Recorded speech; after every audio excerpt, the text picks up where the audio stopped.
A lot of this isn't going to make sense to you, and I'm sorry about that. I'm just going to start at the beginning, with the house.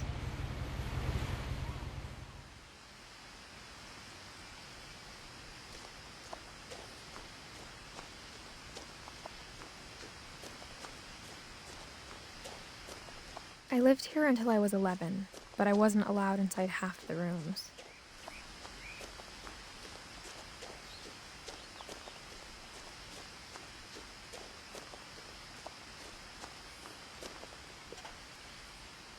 Inside the mailbox were bills from 7 years ago, marked urgent, open immediately.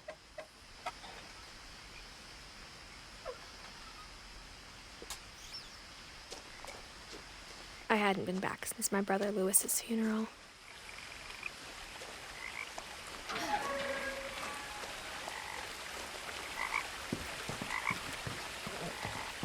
In her will, my mother left me a key, but didn't tell me what it unlocked. Maybe she thought I'd know, or she thought that the mystery would be enough to bring me back.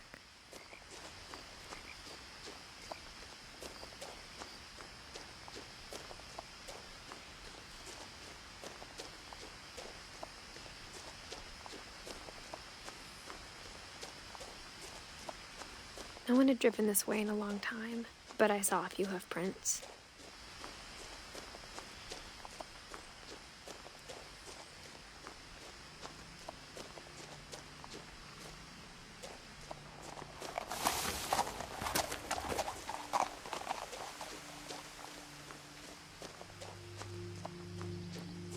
The truth is, even after I inherited the house, I never thought I'd come back to it. But now I had questions about my family that only the house knew the answers to.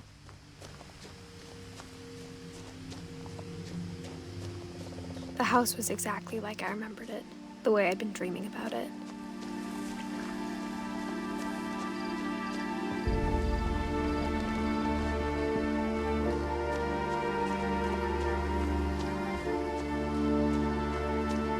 As a child, the house made me uncomfortable in a way I couldn't put into words.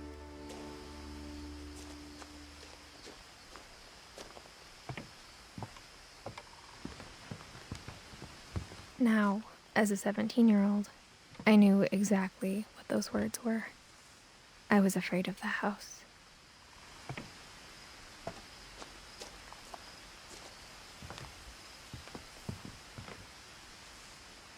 I hoped the key might unlock the front door. It didn't.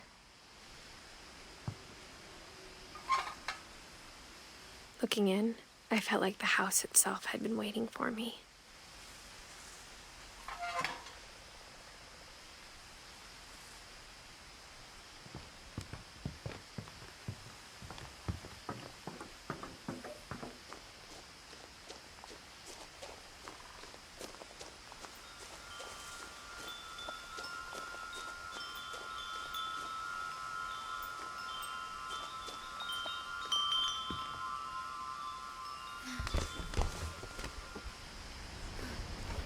Crawling through the doggy door used to be a lot easier when I was 11.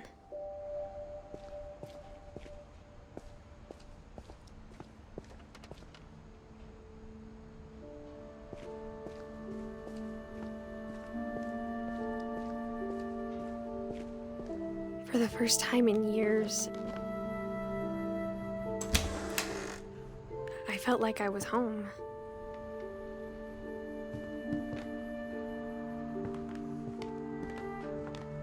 But instead of a family, there were just memories of one. Like how after Lewis started working at the cannery, we all got sick of eating salmon. Except our cat, Molly. Or how only one restaurant would deliver to our house, so we had Chinese a lot.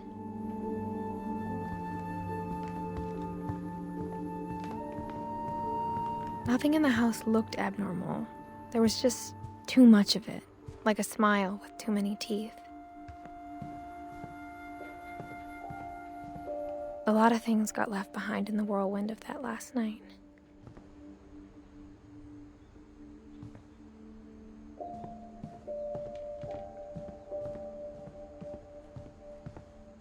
Even the fireplace had a story. Edie told me the bricks came from the original house, after it sank.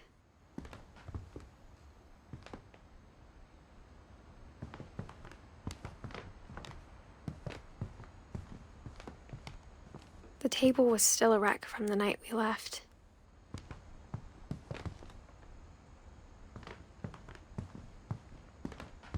It was like a bomb had gone off, killing everyone but sparing the furniture.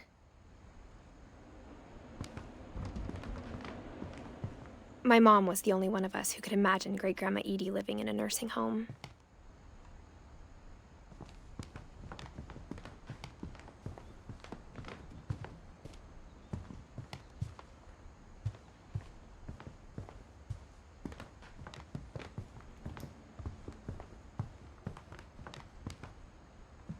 Mom always told me to stay out of the basement, so I wasn't too surprised when the key didn't fit.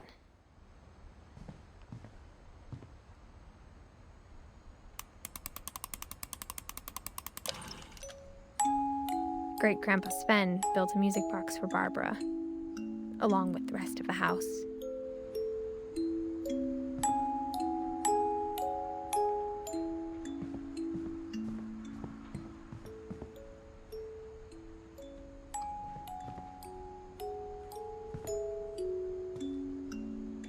After Milton disappeared, Mom sealed up all the bedrooms. Then Edie retaliated and drilled peepholes.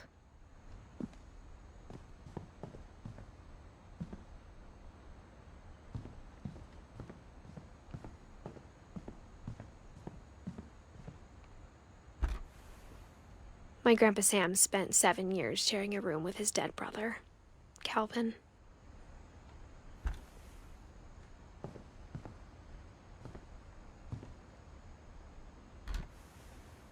As a kid, I just assumed every house had peepholes and sealed rooms you weren't allowed inside of.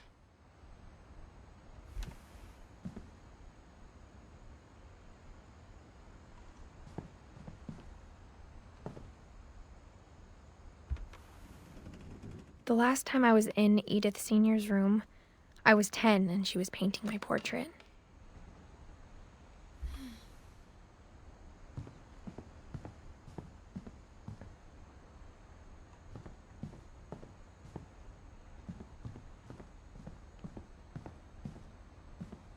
Whenever people ask me about my family, the first thing they always want to know about is Barbara.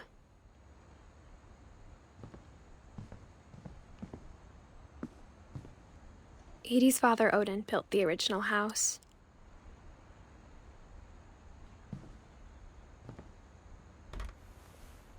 Barbara was a child star for 2 years, until America grew out of it.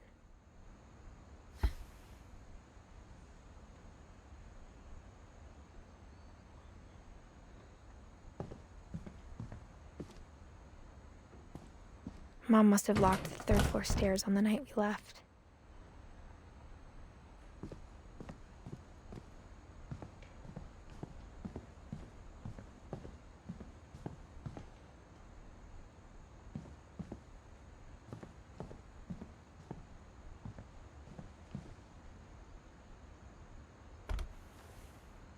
Molly always seemed like a girl I could imagine being friends with, if she hadn't died in 1947.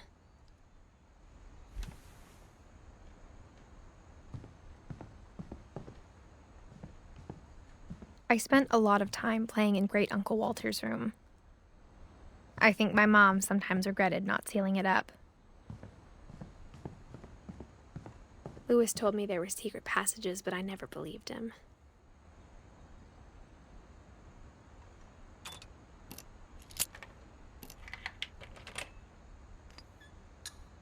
Turns out, my mom was really good at keeping secrets. Now it was time to find out what my mom had been afraid of.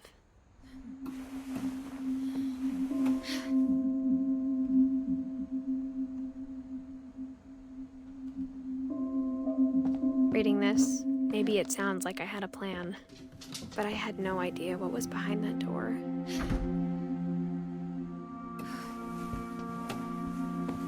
Just like I had no idea where all this was gonna lead.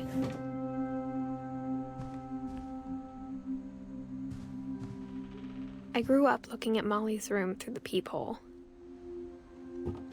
Molly's gerbil had a tiny bedroom with its own even tinier gerbil cage.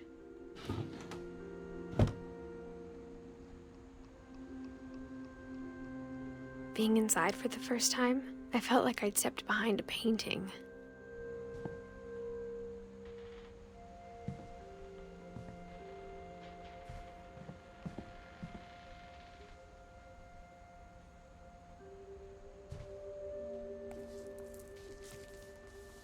December 13th, 1947. Dear Diary, I'll be gone soon, but I wanted to tell somebody about what's gonna happen. It started when Mom sent me to bed without dinner. I woke up and I was starving, so I looked around for something to eat. The gerbil food was dry, but I didn't mind it.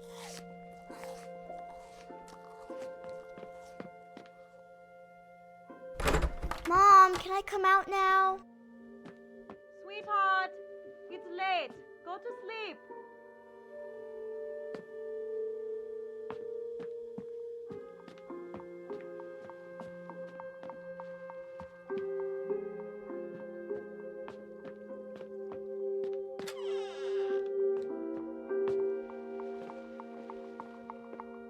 I ate a lot of things that night.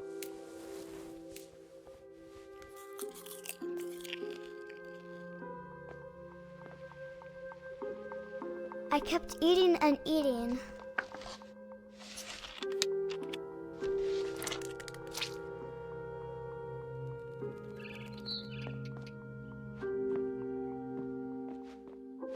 Then I heard chirping outside my window.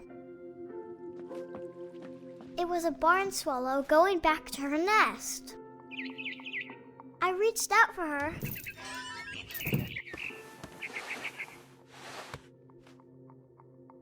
And suddenly, I was a cat.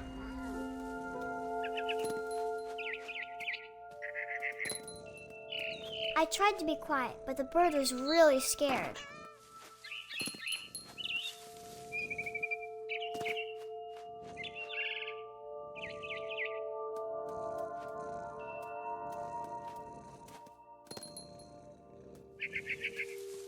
Mom and Dad didn't even look at me.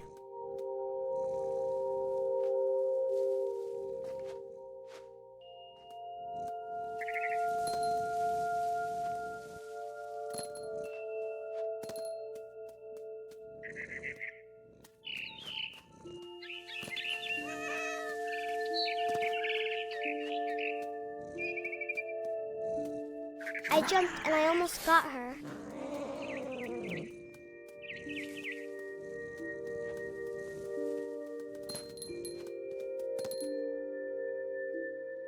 I could tell she was getting really tired.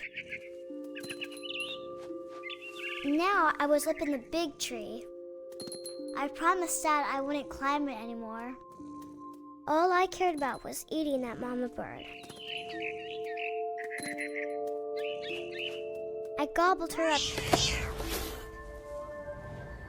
And suddenly, I was an owl. First, all I heard was the wind. Then I heard little teeth nibbling in the grass.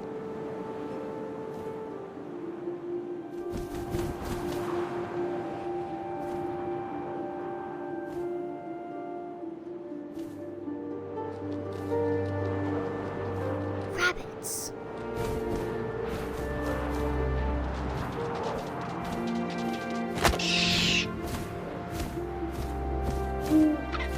I imagined his face looking up and seeing mine through my talons.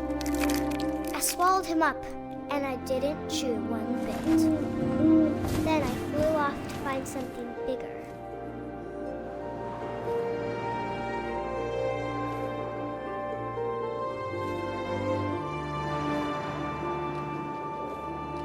A mama rabbit.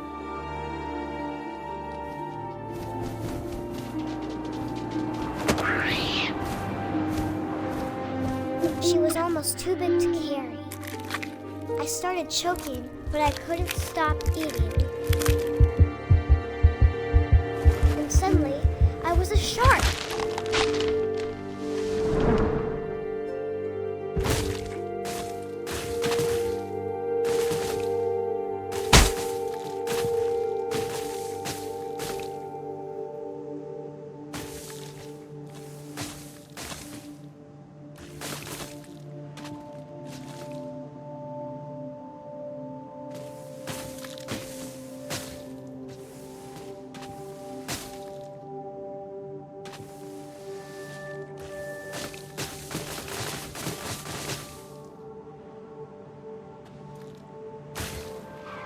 I rolled off a cliff and into the ocean. Now, I was hungrier than ever.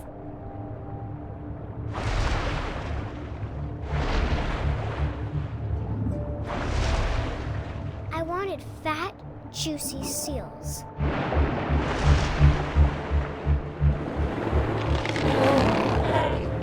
I tore off her flipper, and it tasted really good.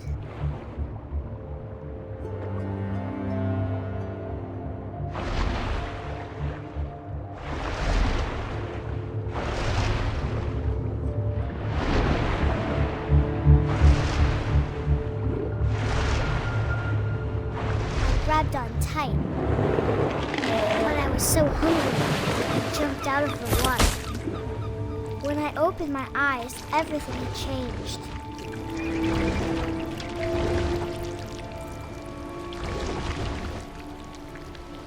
Now I was a monster, and I smelled people everywhere.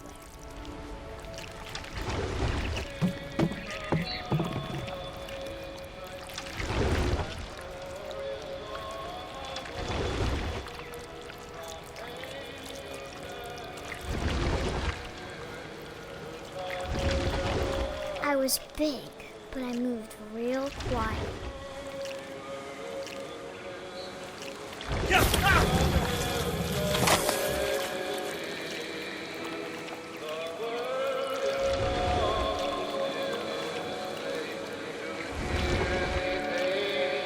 I wanted to stop, but also I didn't.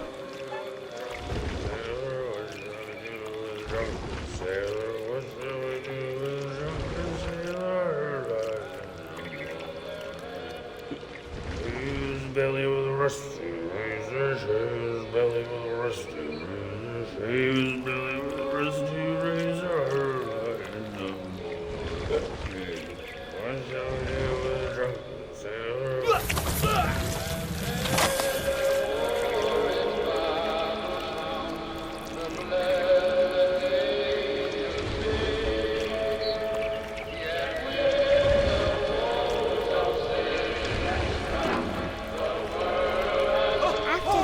Passenger, I was still hungry. And to cross the water, I smelled something new. Something I had to have, so I swam towards it.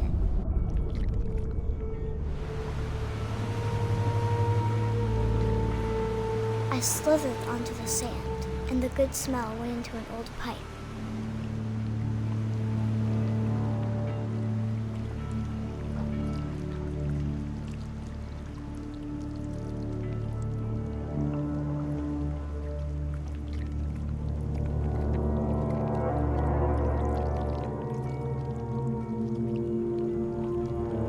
I got closer and closer.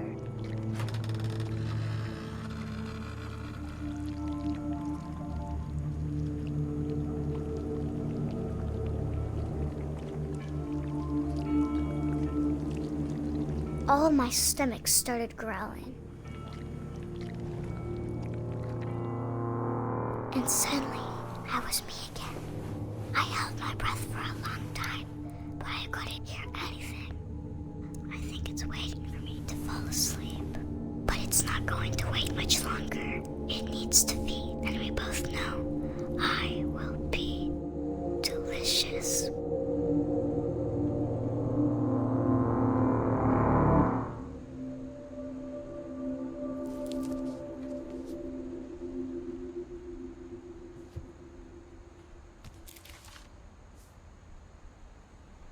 I'm not sure if I believed all of that, but I'm sure Edie would have.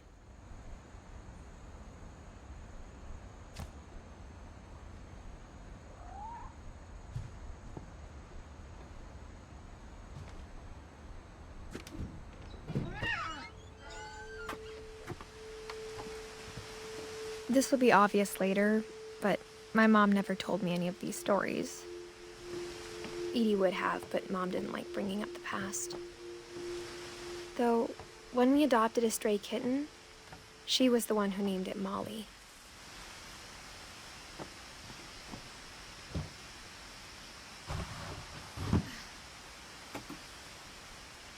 I spent a lot of time in Great-Grandma Edie's room.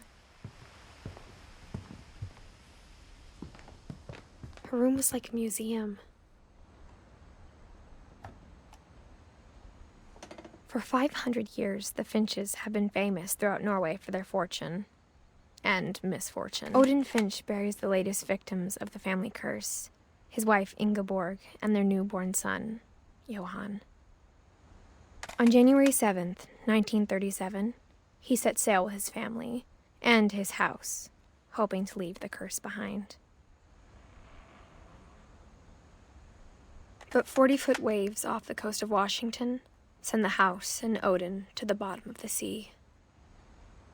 Odin's daughter Edie, with husband Sven and baby Molly, step ashore on their new home, Orcas Island. Odin Finch is the first to be buried in the new family cemetery.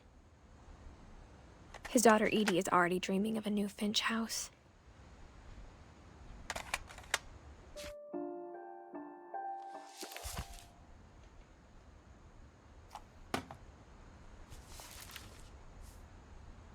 Whatever's wrong with this family, it goes back a long ways.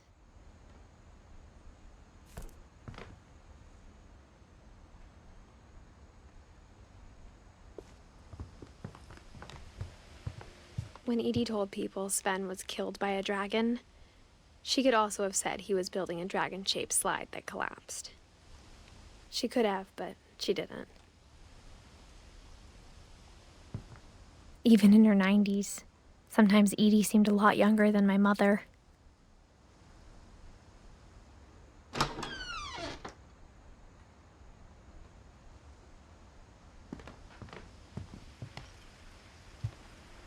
Edie gave a big interview about a mole man living under the Finch house. My mom was furious.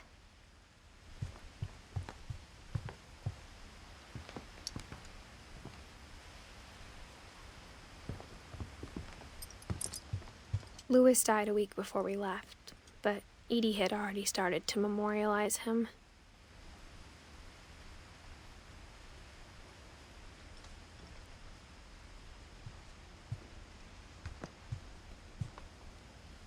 One summer, they evacuated the island, but Edie refused to go.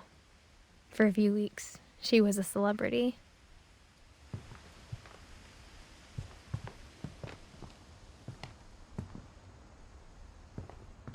The only trace Grandpa Sam's first wife, Kay, left on the house was the pink bathroom. It was a pretty big trace.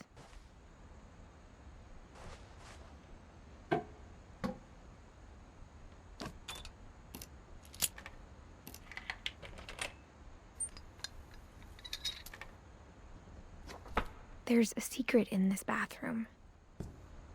It's in the last place you would look. It isn't in the cupboard. It's hidden in this book.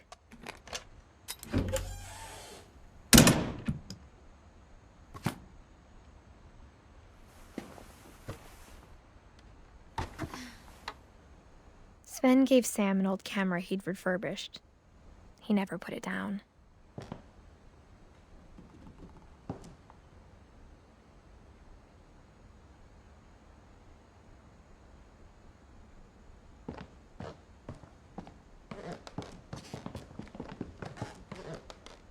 From the paintings on the wall, it was clear my brother Milton had been here before me.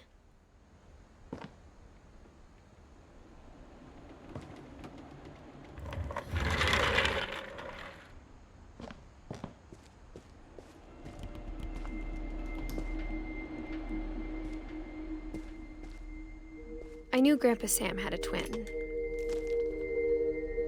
and that he never talked about him.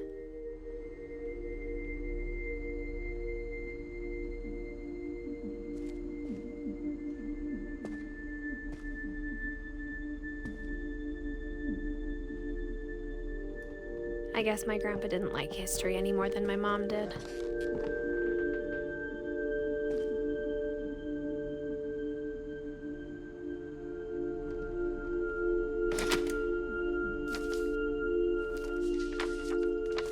How I Want to Remember My Brother by Sam Finch. The thing I remember is that when he made up his mind, that was it.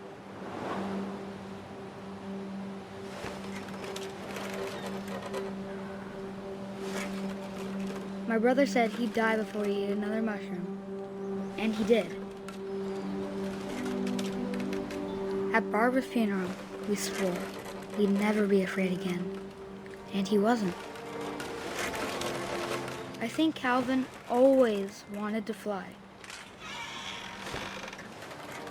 Sam! Calvin! Dinner's ready! Coming! But that day, he finally made up his mind to do it.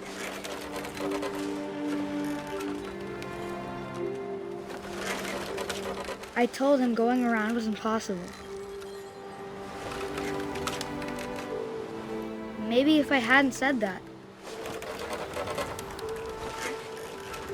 Calvin! I'm not gonna tell you again! Maybe if the wind hadn't picked up. Then maybe he'd still be here. But I doubt it. I think he'd already made up his mind. That's what I want to remember about my brother.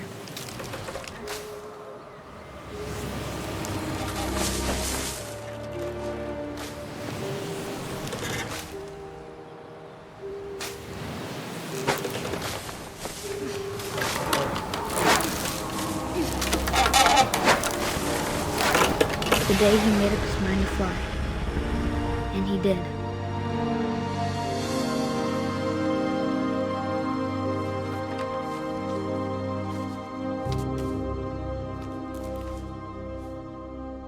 Calvin's story felt strangely familiar.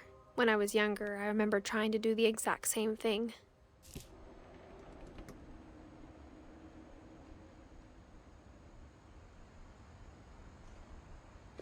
After the funeral, Edie roped off Calvin's half of the room.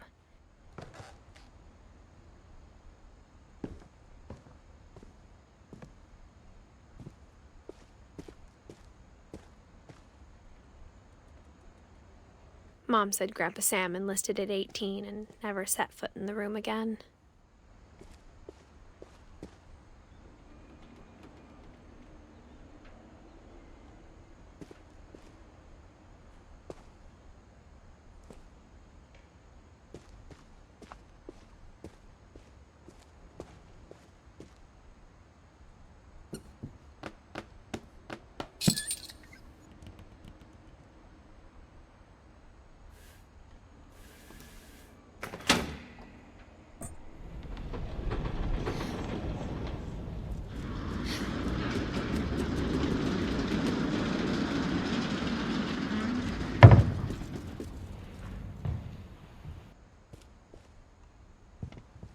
The passages were a pretty tight fit. They'd obviously been built for smaller hands and bellies.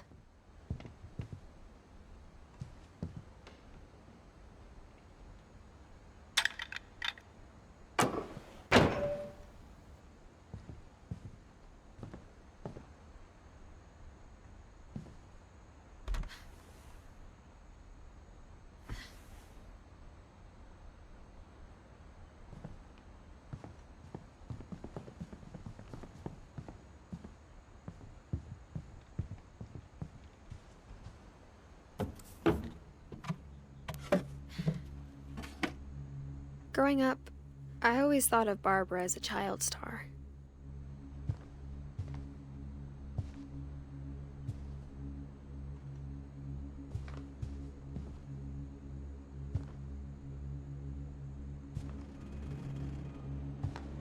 I never thought about how hard it must have been for her afterwards.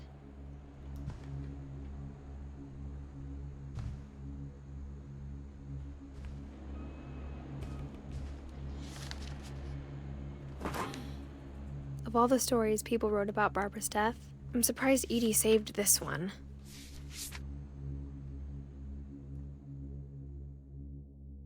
Old Jack here with another ghastly tale inspired by America's most unfortunate family. I'm calling it The Surprise Ending of Barbara Finch. As a child star, Barbara was famous for her scream. Now at 16, she was all washed up. A has-been. But in a lucky break, she'd been asked to perform her signature scream at a local convention for monster movie fans. It was just the boost her career needed. Unfortunately, her scream hadn't aged well. Getting better. I think you just need the right motivation. Her biggest fan and current boyfriend, Rick, was about to demonstrate when... Now that was a great scream. It was Barbara's father, Sven. He'd slipped into a table saw and had to be rushed to the emergency room.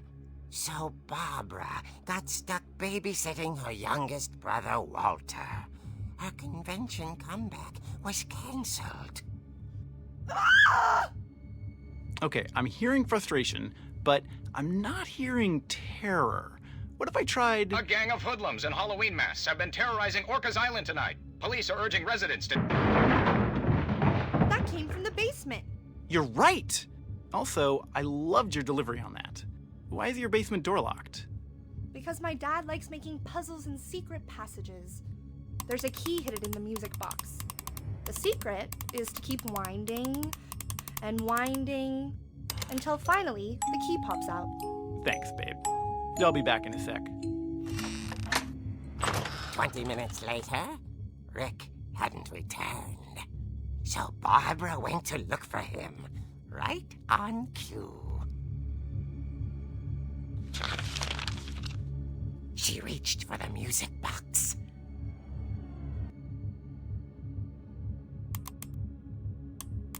And as she wound the key, she listened for Rick, but the house was silent.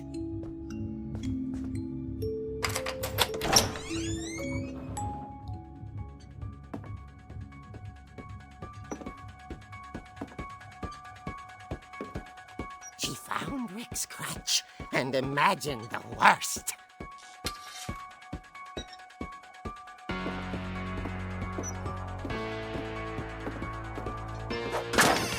The gang's leader is the infamous Hookman killer, Dr. Carl Hamill, who impaled and then ate his family 10 years ago tonight.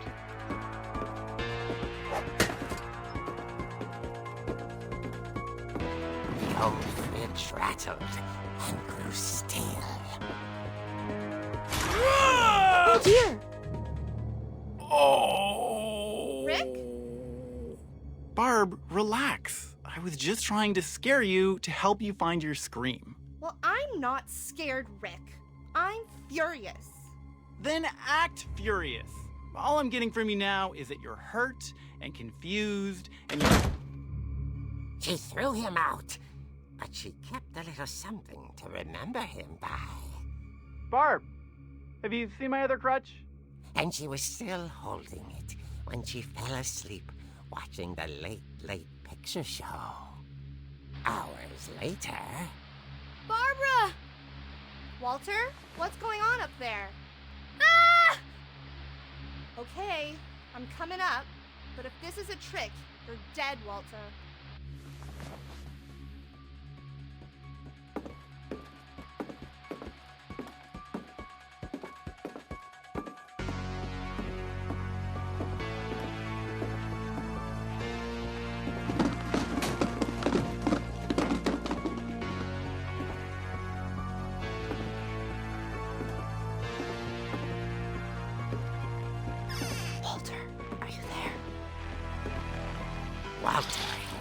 vanished, but his bedside radio was still on. Orcas Island police describe the man as 6 feet tall, with a steel hook for a hand. Residents are urged to lock all doors and windows and notify the police of any suspicious activity. Barbara turned, saw the hook man, and was speechless. He was quite smashing. And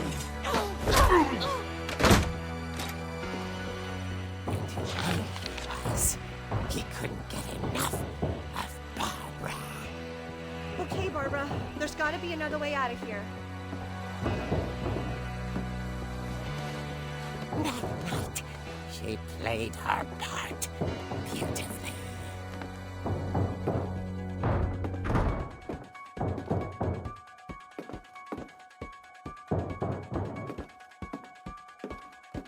Molly's door hadn't been opened in years. The hinges groaned.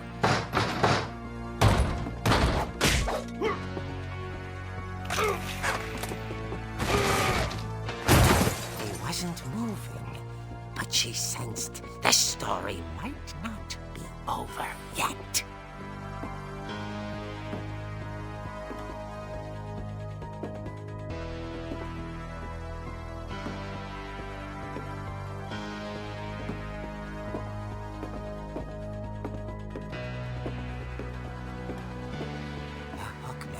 Had vanished.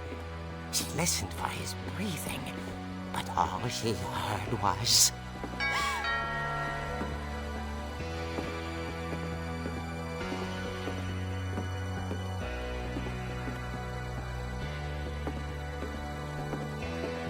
Someone at the door was dying to speak to young Barbara. At the door, she heard whispering. Was coming from inside the house.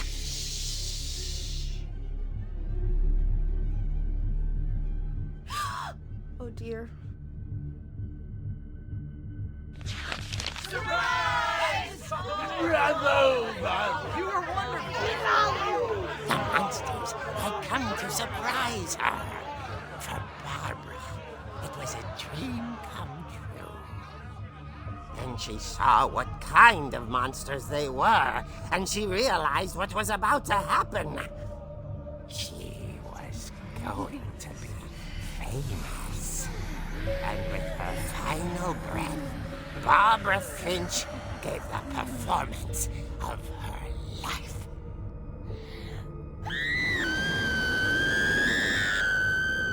I wasn't there myself, but I hear Barbara was magnificent.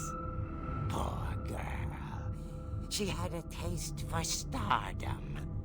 But unfortunately, so did her fans. Of course, the police blamed it all on poor Rick, who disappeared the same night. And little Walter? Hiding under his bed the whole time. He took it all pretty hard, but that's another story.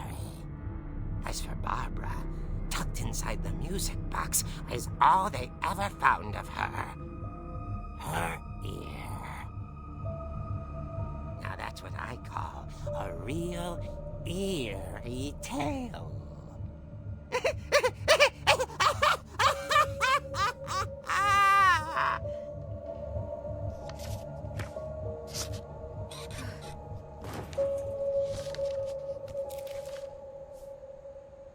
Edie told me all Barbara wanted was to be remembered, as absurd as that comic was.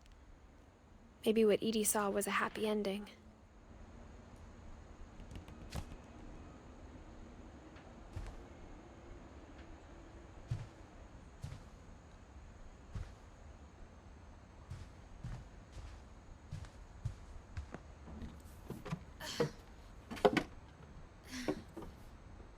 I guess now I know why Mom didn't like me playing with the music box.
Mom said the basement was off limits, unless I wanted another tetanus shot.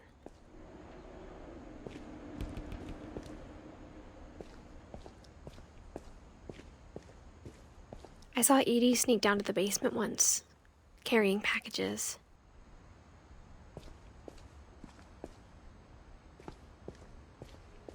I thought maybe she was hiding presents.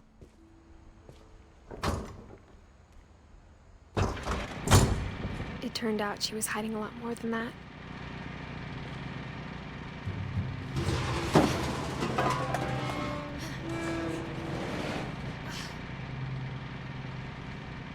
I remember asking Mom once about where Walter had gone. She said after Barbara died, he got as far away as he could. If there's a pattern in all these stories,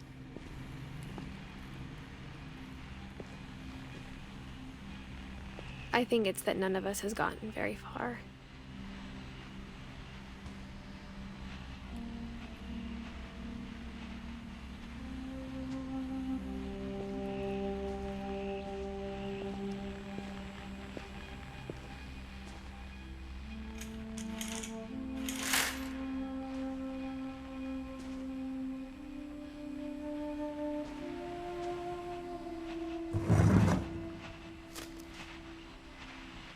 Goodbye, everyone.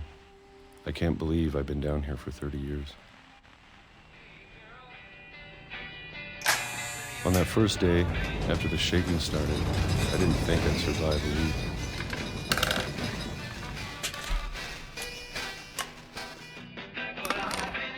But after a few days, I settled into a routine. That's what kept me sane. Having a schedule, living for today. I always expected to be dead tomorrow. But if you wait long enough, you get used to anything.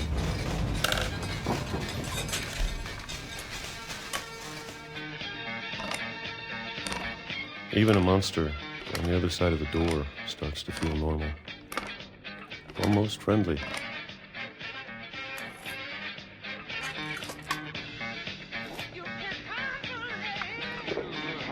And then one day, everything just stopped. Whatever that thing was, it was gone. Maybe it got tired of waiting. Or maybe I just got tired of being afraid.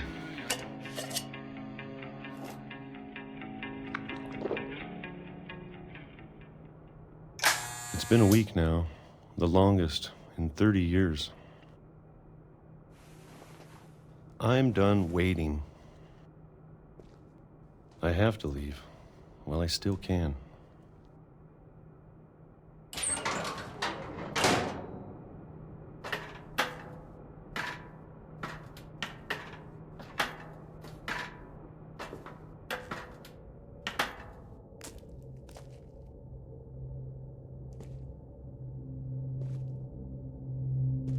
I know it's out there somewhere. Whatever killed Barbara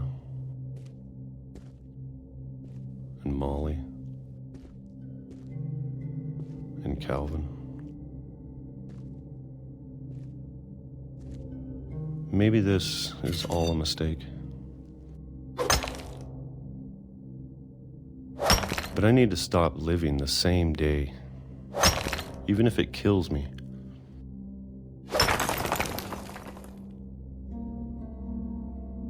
Whatever's out there, I want you to know I'm ready for it.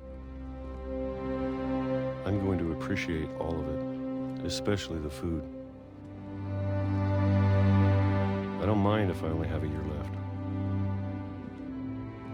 or a month, or a single week. I'd be happy with one new day. I can already imagine the sun on my face.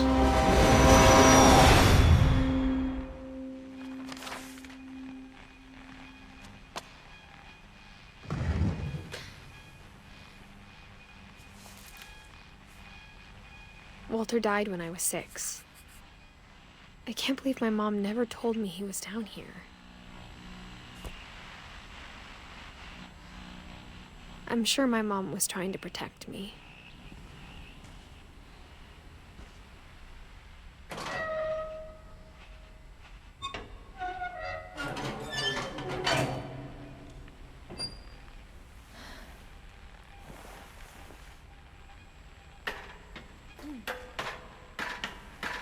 Maybe she was afraid I'd end up like Walter. But if she never told me about an uncle under the house,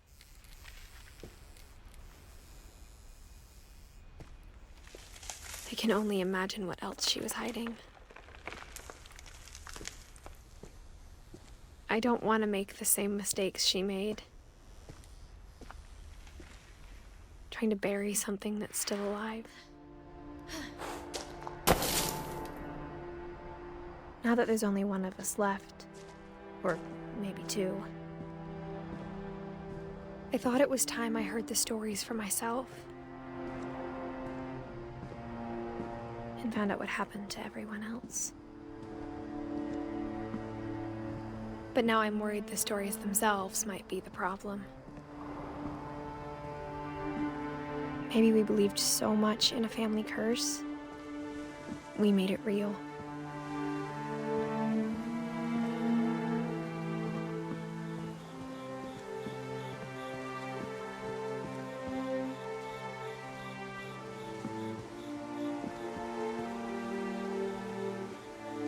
I don't know if I should even be writing this.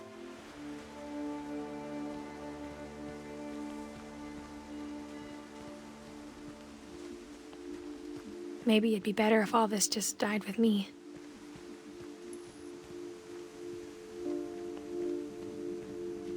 But I thought you should know about your family.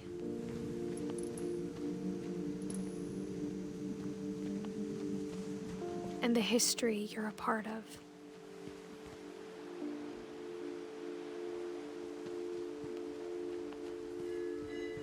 Though to be honest, I feel as lost as you probably do right now.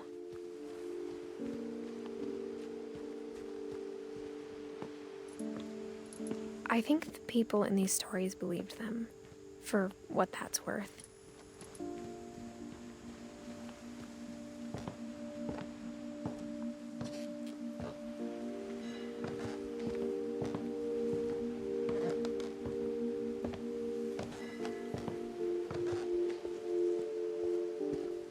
And when you look at the house, that history of imagination and stubbornness and madness, any of it seems possible.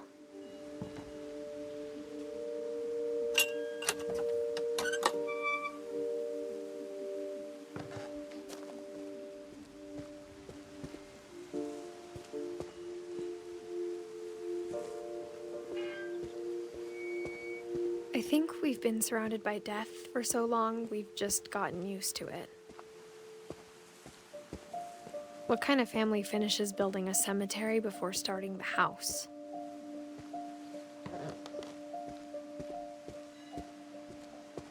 It's embarrassing for me to admit this, but the pet cemetery made me more uncomfortable than the human one. 3 of the gerbils are mine, and 2 had been my fault.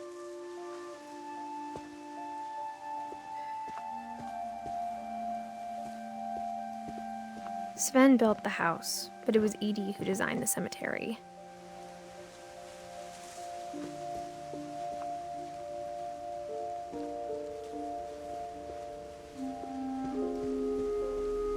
I'm sure Odin's monument had been Edith's idea. My mom was always trying to move on, but for Edith, the past never went away.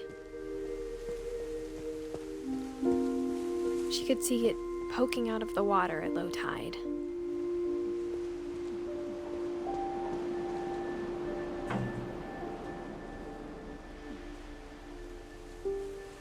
Edith said she dreamed about the old house every night.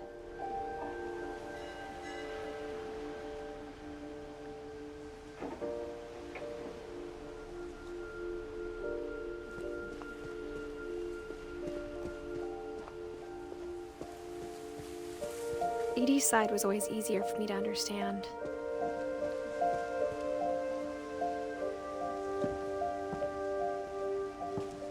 But the older I get, the more I can see where my mom was coming from. Her dad had been pretty strict, but it wasn't enough to save her brothers. She was just trying to do better.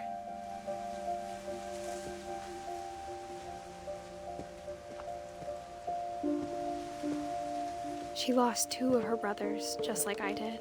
I get why she tried so hard to protect us. We never found Milton's body, so my mom insisted we were putting up a monument, not a tombstone.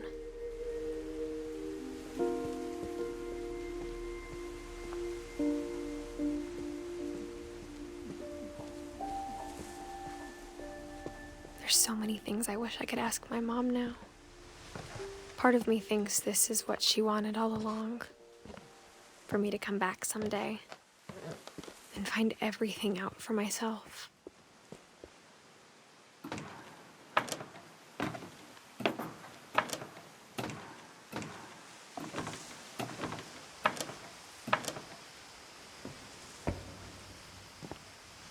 But looking back on it now, if she told me there was going to be so much climbing, I never would have come when I was 22 weeks pregnant.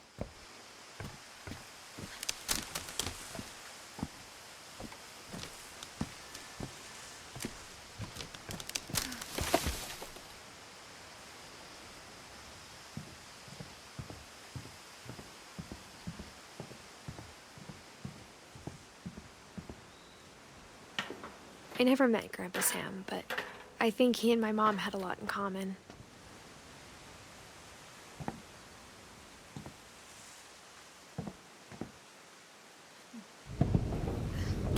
They were both pretty intense.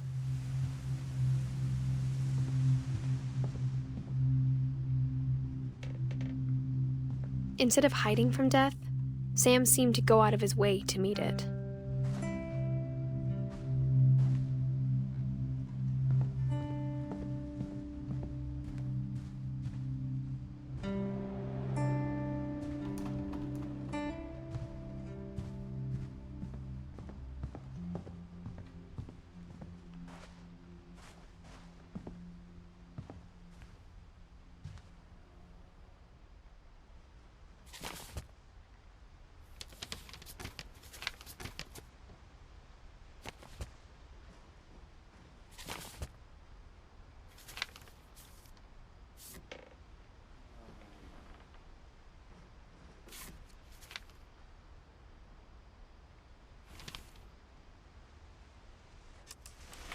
Dawn, I promise, you'll never forget this weekend.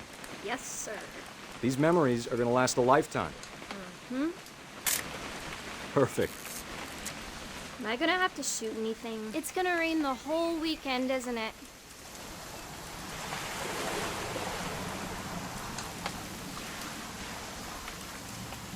I will never forget this weekend, Dad. That's the spirit.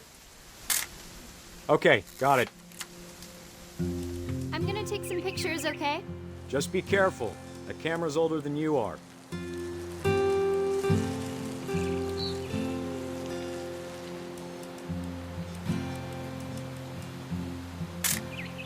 Aw.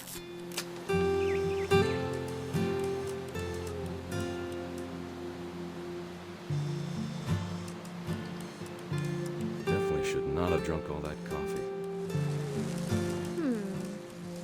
You're right, Dad. It's starting to clear up. Still. Hey!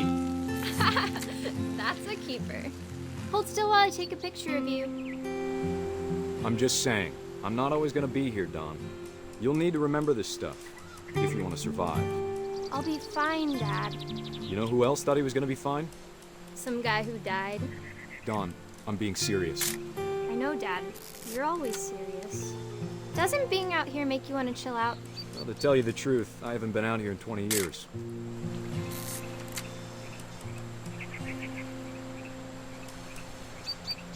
Dad! Good eyes, Dawn. Before you take the shot, let me get a picture of you. Dad, I... Just breathe. Turn off your imagination. Let me get behind you. Do I have to do this? Dawn, you don't have to do anything. But if you want to survive, you'll need to be strong.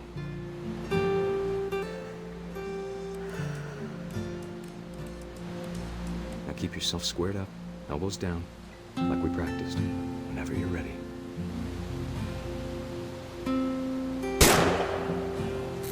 Great shot, Dawn!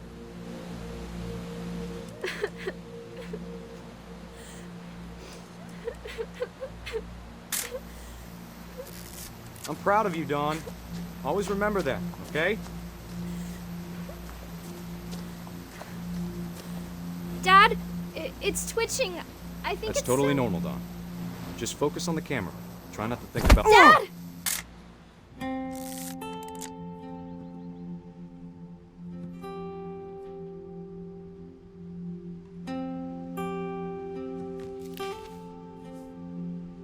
Of all these stories, that's the one I wish most that my mom had told me.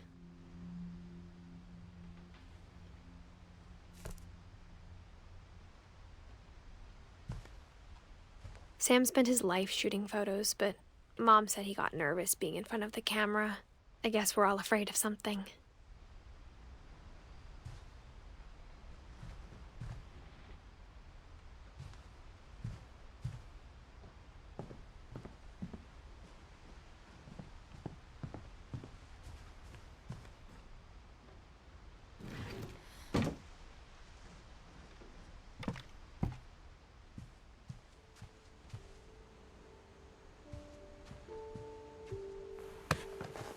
After Sam died, my mom and Edie got really close. They'd both lost a lot.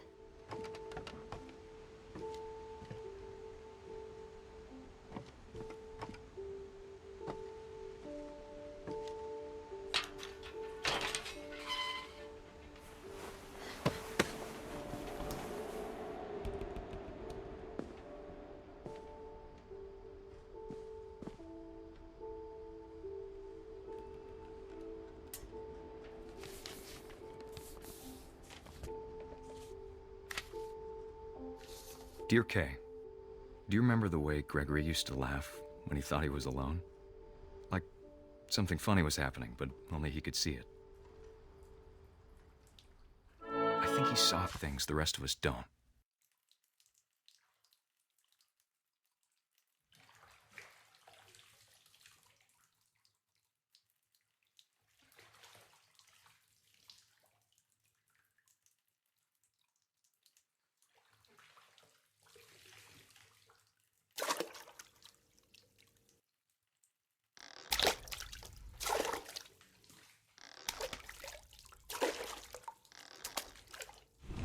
Hand over, Gregory. It's time to...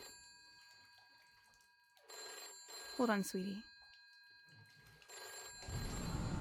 Hello? Sam, I told you I don't want to talk right now. I wonder what he saw.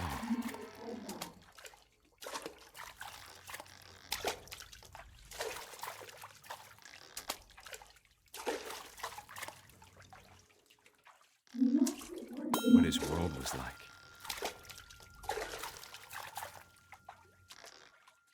He reminded me so much of Calvin. Lost in his imagination. Whatever it was he saw.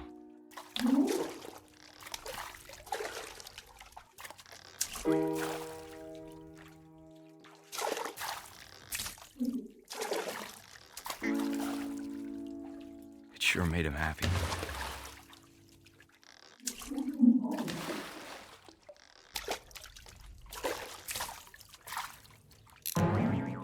I know how silly it sounds.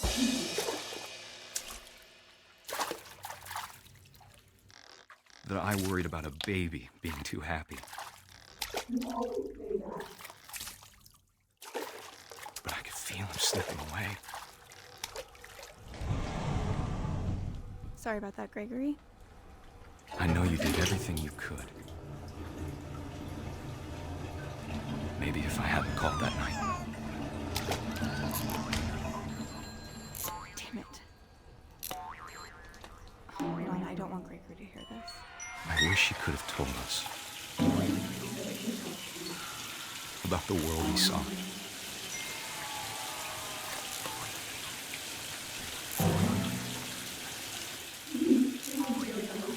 Hey, there's so much I don't understand about Gregory, about everything.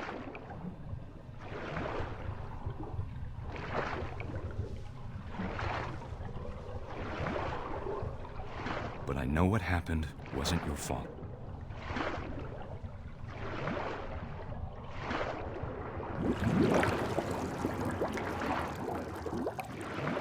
I'm sure he's happy. And he'd want you to be happy too. Good luck, Kay.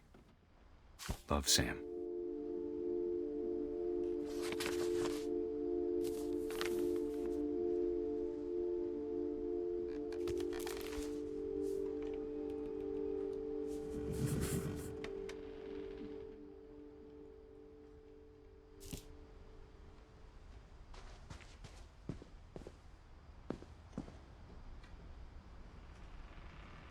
I can't imagine my mom ever writing poetry, and yet... A poem for Gus, who always said the wedding was a bad idea. Our father never hit us kids, at least not very hard, before the day my brother said with teenage disregard that he'd be dead before he'd see a wedding in our yard.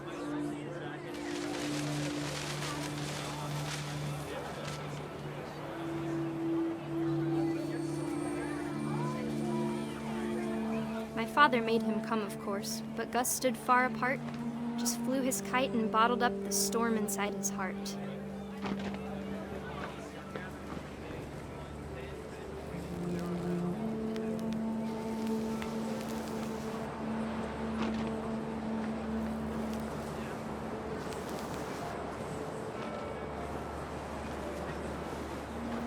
I tried to talk him out of it, but though he'd never met her, "We don't need a stepmom," were the words that I now remember. pronounce you husband and wife.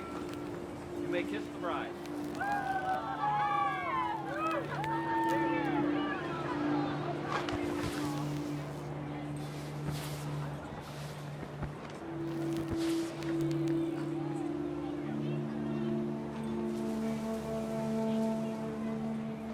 When the time for photos came, Dad ordered him to come here. But Gus declined, and as a sign held up his middle finger.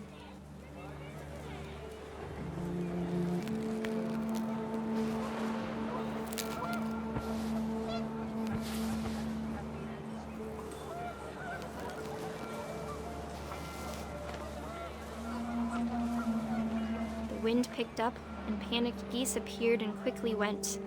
But all the humans did that day was go inside the tent.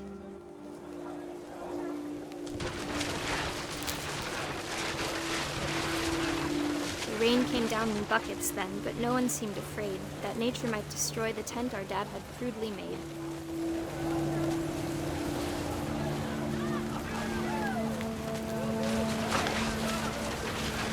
The thunder sounded much too close and full of angry power, but all my father said to this was, "Make the music louder."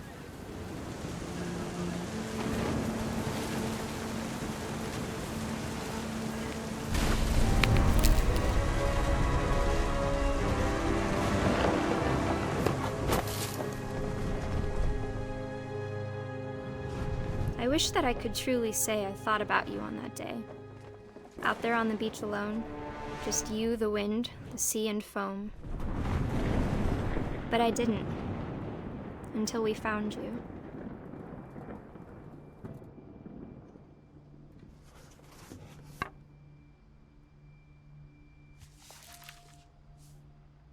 She never talked about him, but Mom told me once if I was a boy, they were going to name me Gus.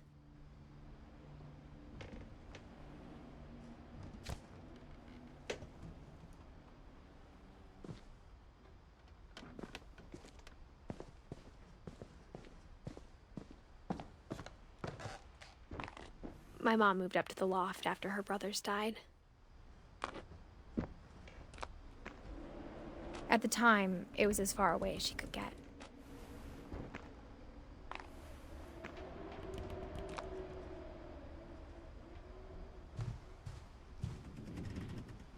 She spent a summer building houses in Calcutta, where she met my dad, Sanjay.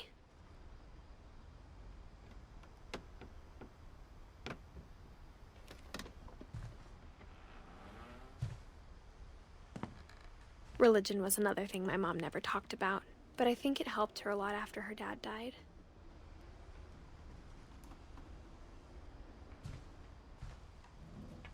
My mom moved to India a week after graduation and got a job teaching English. Louis was born a year later.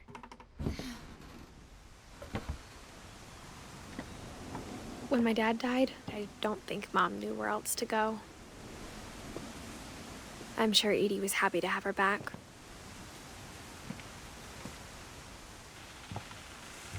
And to see kids in the house again.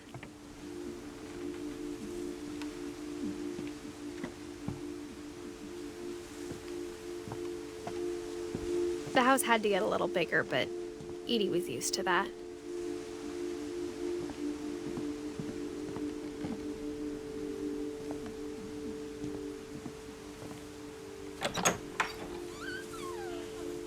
And for a while, things were good, almost normal.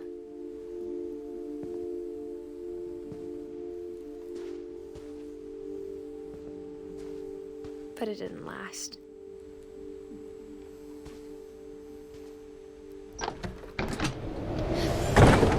The beginning of the end was Milton's 10th birthday, when Edie gave him a castle.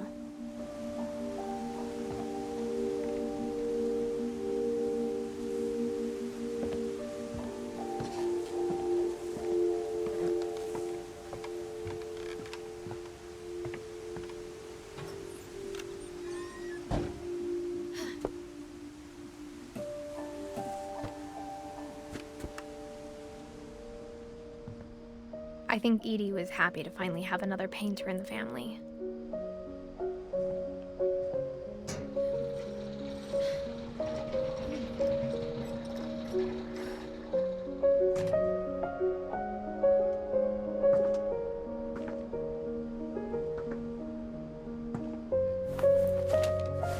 Milton Finch in The Magic Paintbrush.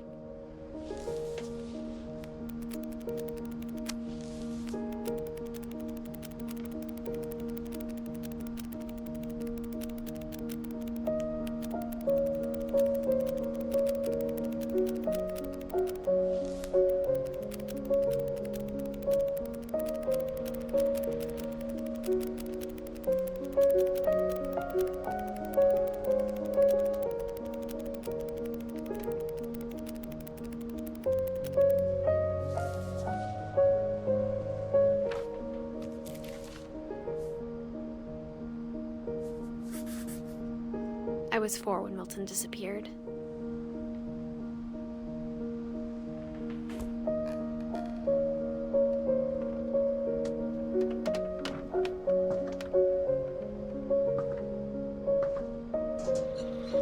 Mom spent months searching for my brother. Then she sealed the doors.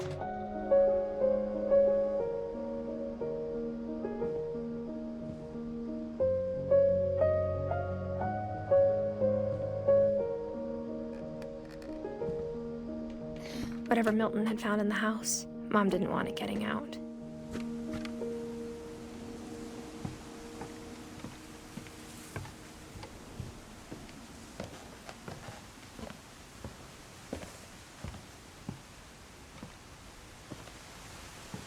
Mom definitely blamed Edie, but I think Louis blamed himself.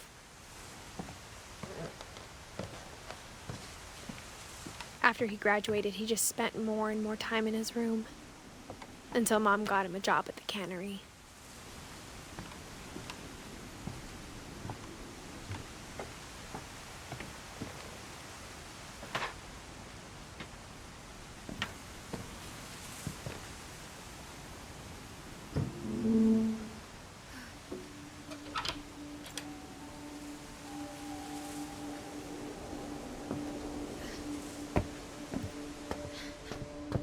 Lewis's room smelled very, very familiar.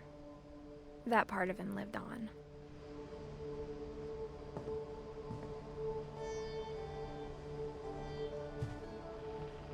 He was so proud of being Indian. I think for him, it was a way to be something other than just a Finch.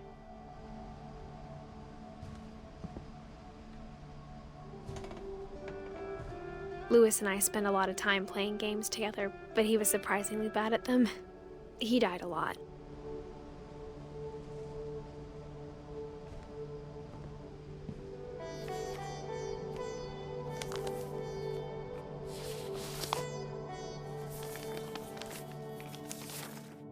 Dear Mrs. Finch, as Lewis's psychiatrist, I can understand your desire for an explanation. As I see it, the trouble began in January, shortly after we convinced your son to seek treatment for substance abuse. Newly sober, I believe Lewis first noticed the monotony of his daily life.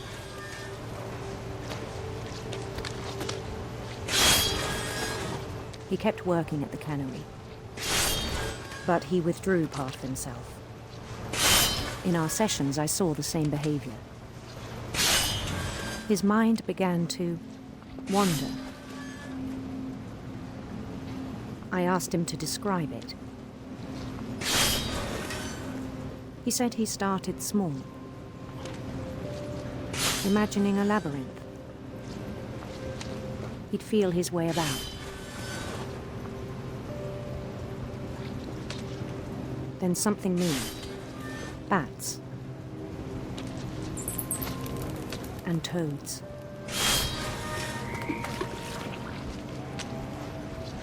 And things that have not names. He knew it was all in his head.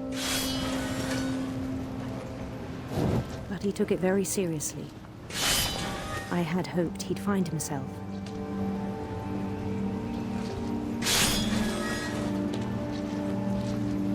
But he found something more. I worried about him then. Daydreaming at the cannery. I spoke with his boss. But he said Lewis had become a model employee. Methodical, tireless, focused. Like a whole new Lewis. So I let him go on.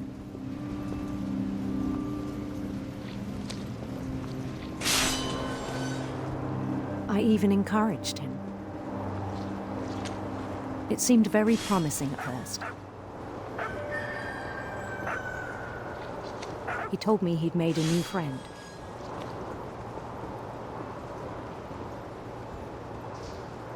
On the edge of a city he named Lewis Topia. He built the city up slowly, brick by brick. Then he made musicians.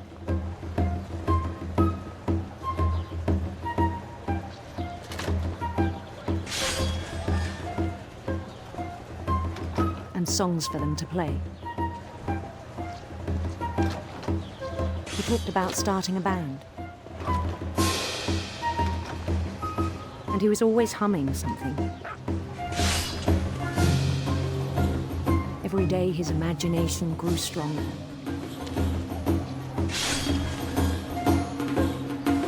He no longer spoke at the cannery. But his chopping was as reliable as ever. Then one day it struck him that all the cheering crowds, even the stones under his feet, were all in his imagination, so he could do whatever he wished.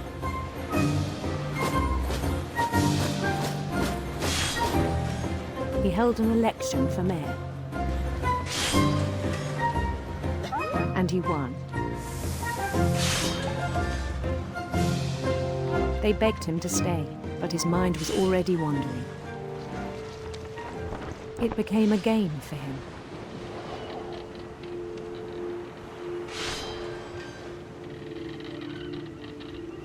He'd conquer a city, then immediately push on.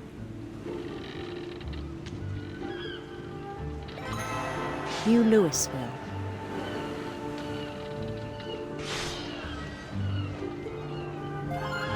St. Louis. He started drifting away from our reality.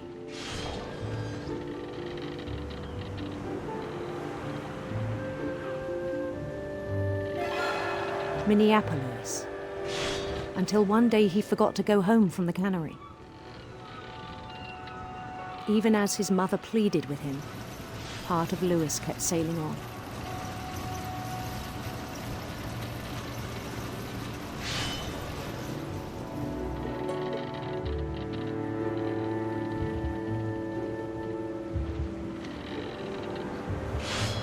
In Louisburg, he heard rumors of a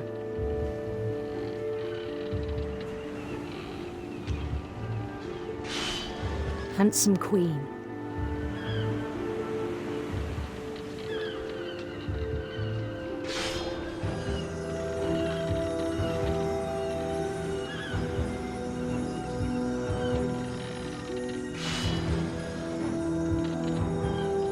The queen was on her own quest for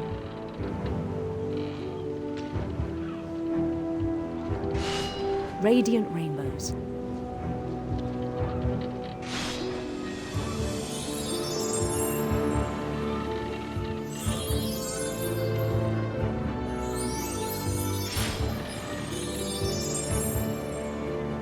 He followed the sound of her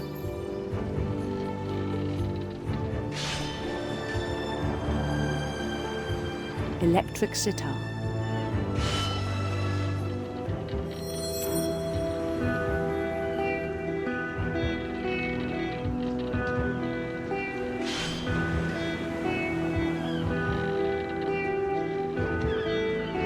His chase led him to a golden palace east of the sun and west of the moon. Even then, his logic remained sound. He knew the world was all in his imagination.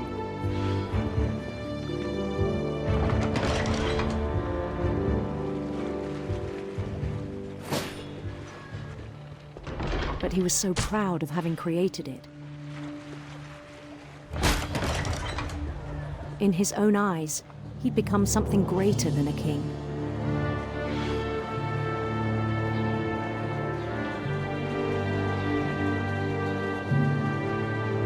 For someone who'd never known success in the real world, I think it was overwhelming. And then it struck him that the real Louis was not the one chopping salmon, but the one climbing the steps of a golden palace.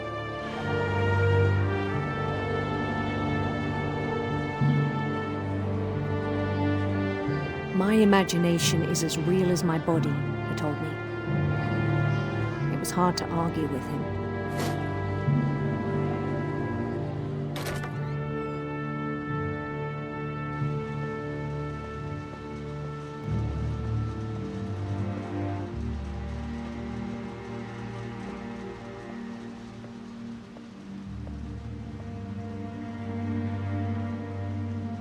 He began to forget the world we know.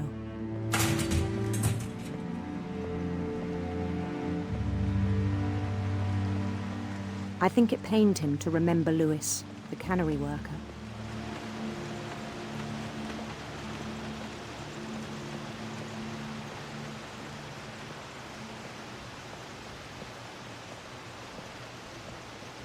He began to despise the man with a royal contempt.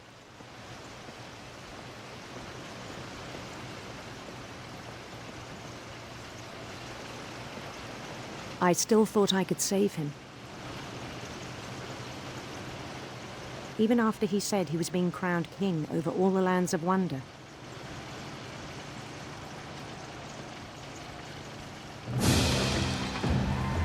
The palace would be packed with his companions.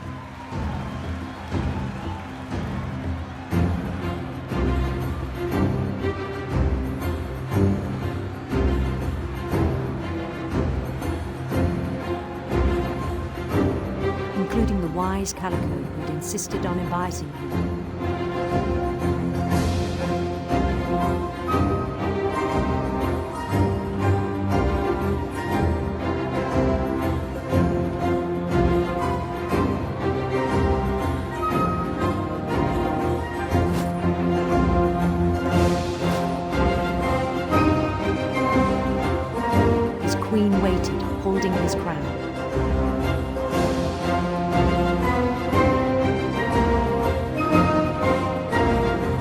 was only one thing left to do.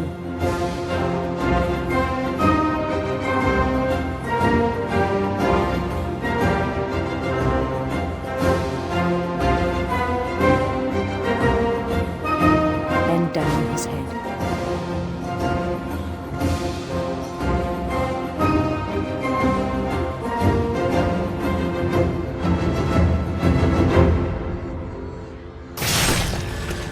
I think you know. Mrs. Finch, your son was a kind man who will be missed by all of us who knew him.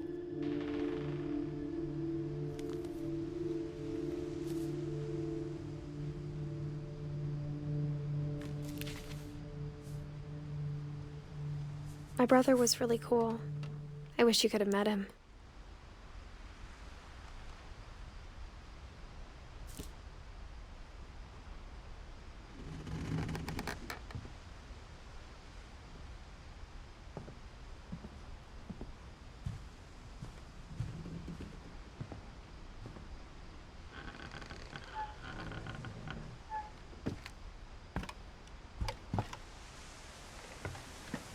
On the way back from Lewis's funeral, my mom told me to start packing.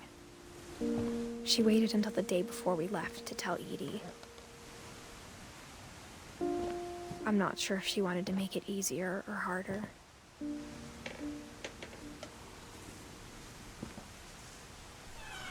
I wish we'd stayed. But I understand why we left.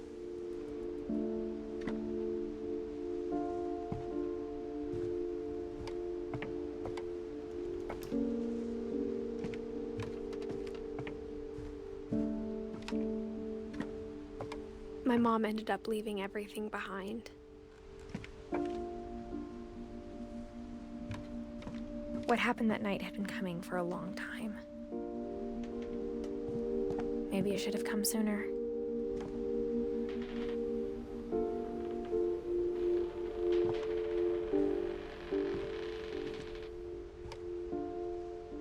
But it had to end one way or another. All that's left now was to tell you about that last night.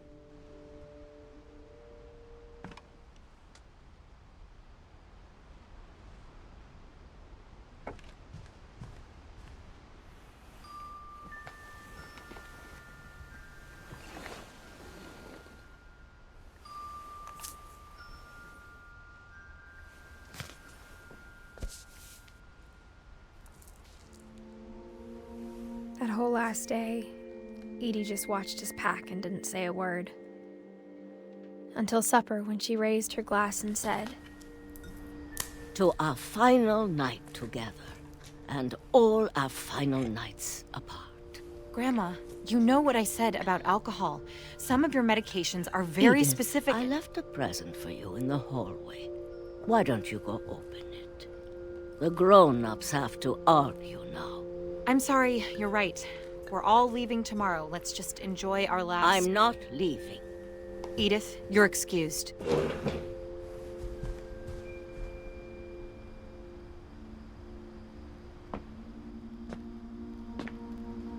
The power had been shut off that morning, but Edie always had plenty of candles. When my mom sealed the library, I don't think she knew about the other entrance. Or that Edie had a key to it.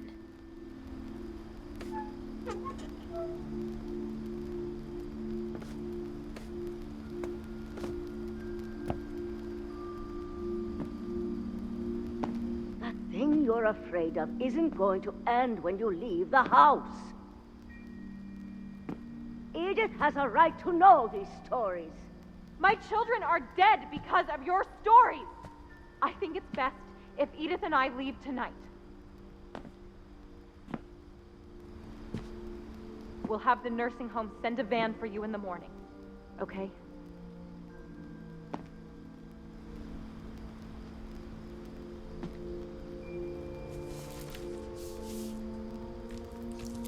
Dear Edith, there's so many stories I wish I could tell you, but there's only time for one. This is about what happened on the night you were born. That night, the tide went way, way out. It was the first and last time I ever saw the old house aground. There'd been an earthquake out in the middle of the ocean. They called it the lowest tide in 1,000 years. God, it smelled awful. You know, I've seen that house every day of my life.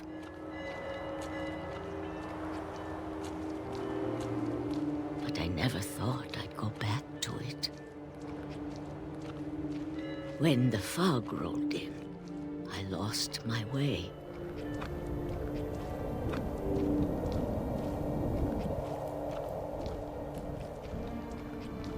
I got turned around.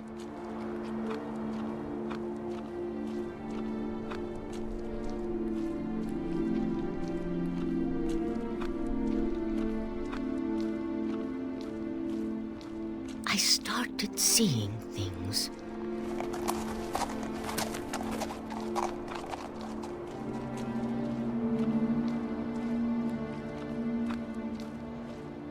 Things I'd forgotten had ever existed.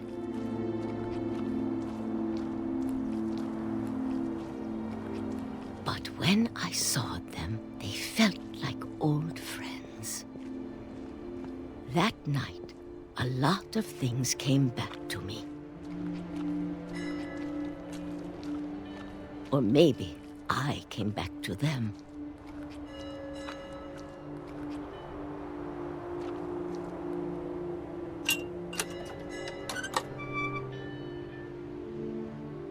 Things I can't explain, but that I need you to try and... Edith, what are you doing in here? It's mine. Edith! Mom, you're gonna rip it! Let go! I kicked and screamed, but Mom dragged me to the car. I never saw Great-Grandma Edie again. The next morning, the van came to pick her up, but she was already gone. After that, we moved around a lot.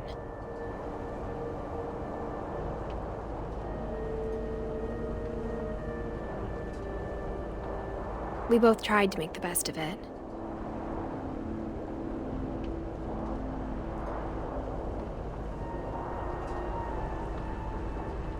A few years went by.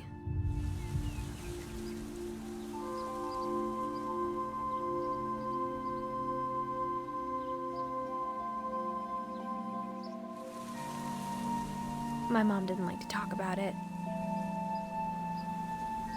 but she started getting sick a lot. The rest happened pretty quickly.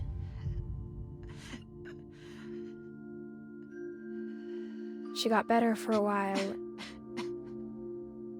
and then she didn't. And then I was alone.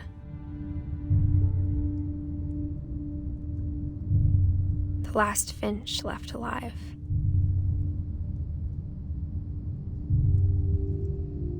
Until I found out about you. I'm still not sure what to tell you about all this. If we lived forever, maybe we'd have time to understand things.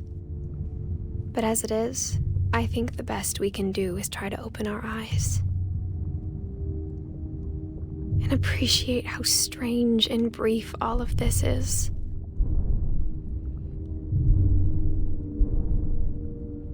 This journal was supposed to be for you.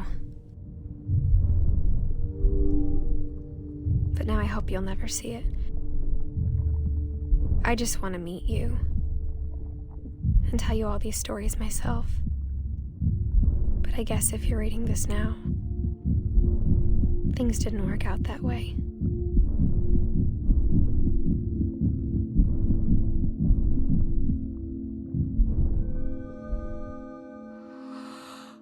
This is where your story begins. I'm sorry I won't be there to see it. It's a lot to ask, but I don't want you to be sad that I'm gone. I want you to be amazed that any of us ever had a chance to be here at all. Good luck.